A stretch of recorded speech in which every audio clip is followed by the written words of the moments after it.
Hi friends, good morning to everyone. Welcome to Sivasoft online classes. So, ఈరోజు మనం గుణింతాల గురించి నేర్చుకుందాం. గుణింతాలు చాలా ఇంపార్టెంట్ టాపిక్ ఇది.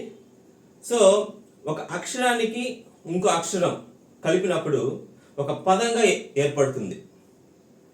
అవి ఈరోజు మనం వింటూ నేర్చుకుందాం.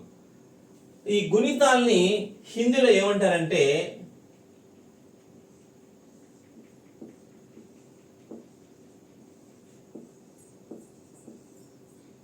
భారఖడి అంటారు.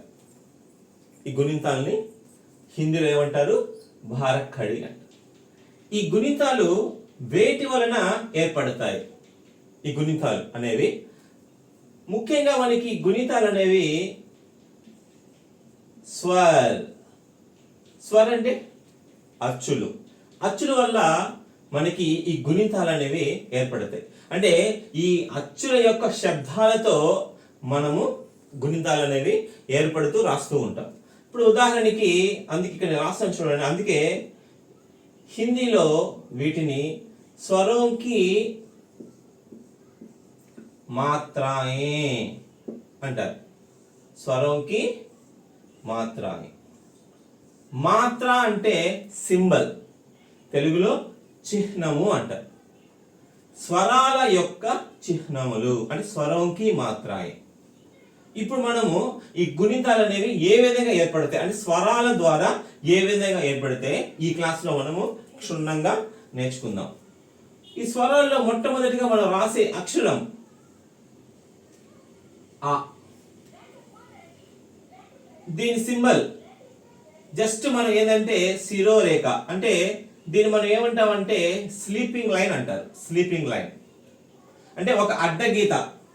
దీని తెలుగులో ఇక్కడ మీకు రాస్తున్నాను. దీన్ని ఏమంటారంటే తల కట్టు అంటారు. తల కట్టు అంటారు. అంటే ఈ విధంగా మనం జస్ట్ ఒక స్లీపింగ్ లైన్ లాగిస్తే, ఒక అడ్డగీత లాగిస్తే అంటే దీన్ని మనం ఈ సింబల్ తలకట్టు అంటారు. మీకు ఉదాహరణ ఇక్కడ రాస్తున్నాను చూడండి. ఇక్కడ ఒక గుణితంగా ఫస్ట్ హల్లులో తీసుకున్నాను, క అని తీసుకున్నాను. చూసారా, పైన తలకట్టు. నెక్స్ట్ రెండవది చూడండి, ఆ. దీని సింబల్ ఇంగ్లీష్లో మనకు లెటర్ ఉంది కదా, టీ. అలా కాకపోయినా చిన్నపిల్లలు చెప్పచ్చు. చిన్నపిల్లలకి ఇది వచ్చేసి స్లీపింగ్ లైన్ అంటారు, ఇది వచ్చేసి స్టాండింగ్ లైన్ అంటారు. ఈ విధంగా తల కట్టు. తర్వాత మనకి ఈ ఆ సింబల్ ఇక్కడే ఉంది. మనకి ఆ అనగానే ఇక్కడ మనం చూడండి, ఇక్కడ మనకి ఒక అడ్డగీత లాగా ఇచ్చాం కదా, ఓకేనా? ఎస్. నిలువు గీత లాగా ఇచ్చాం, చూసుకున్నారు కదా, నిలువు గీత ఈ విధంగా. ఎస్. అంటే ఇక్కడ మనకి ఇక్కడ ఒక అడ్డగీత ఇచ్చాం కదా, చూసారా? ఇది మనకి ఏంటిది? నిలువు గీత ఇచ్చాను. సో దీన్ని మనం ఏమంటామంటే దీర్ఘము అంటారు. ఖా. ఏ అక్షరానికైనా సరే అంటే ఈ హల్లులకి మనకి కలిపేటప్పుడు ఈ స్వరాల యొక్క శబ్దాలతో మనకి ఈ గుణింతాలు అనేవి ఏర్పడతాయి. స్వరాల యొక్క శబ్దాలతో మనకి హల్లులకి మనం కలుపుతుంటూ ఆ శబ్దాలు కలుపుతూ మనం వెళ్తూ రాస్తూ ఉంటాం. ఇప్పుడు చూడండి, ఇక్కడ ఆ అంటే తలకట్టు. నెక్స్ట్ చూడండి, ఆ అనగానే దీర్ఘము. నెక్స్ట్ సింబల్ చూడండి, ఈ సింబల్ చూడండి. జస్ట్ మీరు ఒక కర్వ్ దాన్ని ఇచ్చారనుకోండి, ఈ విధంగా ఇలాగా, ఓకే, ఒక స్టాండింగ్ లైన్ ఇచ్చేసి జస్ట్ మీరు ఒక లెఫ్ట్ సైడ్ ఇచ్చినట్టుగా ఇలా కర్వ్ కానీ ఇలా ఇచ్చారనుకోండి, దీన్ని మనం ఏమంటామంటే గుడి. ఇక ఉదాహరణకి రాస్తున్నాను చూడండి, ఒక హల్లుకి ఏ హల్లు అయినా తీసుకోండి, మీరు ఇలా లెఫ్ట్ సైడ్ ఇలా ఇచ్చారనుకోండి, అది గుడి అవుతుంది. కి. నెక్స్ట్ ఈ. చూడండి, ఇలా కొంచెం రైట్ సైడ్ కర్వ్. ఈ సింబల్ మనం ఏమంటామంటే గుడి దీర్ఘము.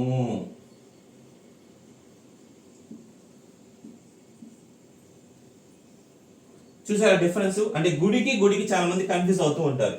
అంటే మీరు ఏ అక్షరం సరే మీరు తీసుకొని ఇప్పుడు చూడండి, ఇప్పుడు ఉదాహరణకి ఇప్పుడు ఒక చా తీసుకోండి, చా అనే హల్లు తీసుకోండి, చా.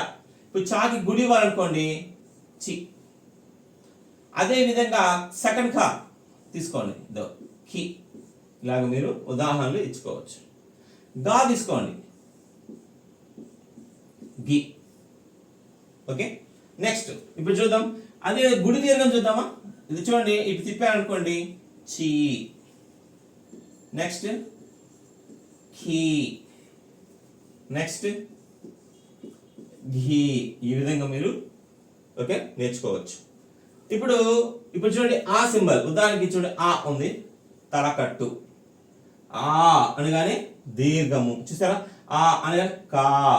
నెక్స్ట్ చూడండి, ఈ కి, ఈ అనగానే కీ. అంటే స్వరాల యొక్క శబ్దాలతో మనకి గుణింతాలు అనేవి ఏర్పడతాయి.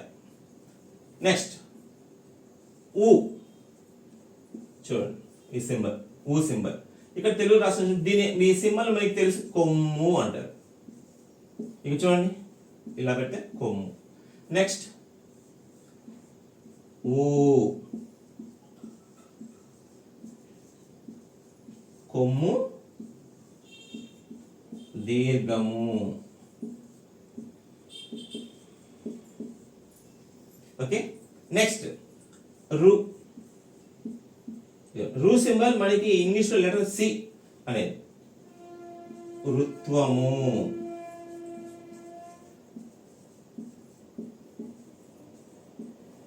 నెక్స్ట్ ఏ,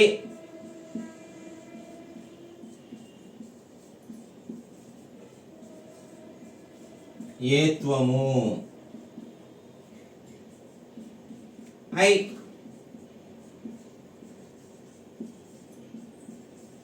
ఐత్వము. ఓ, ఓత్వము. నెక్స్ట్ చూద్దామా, ఔ,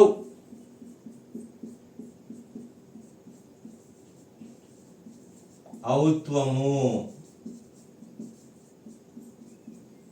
నెక్స్ట్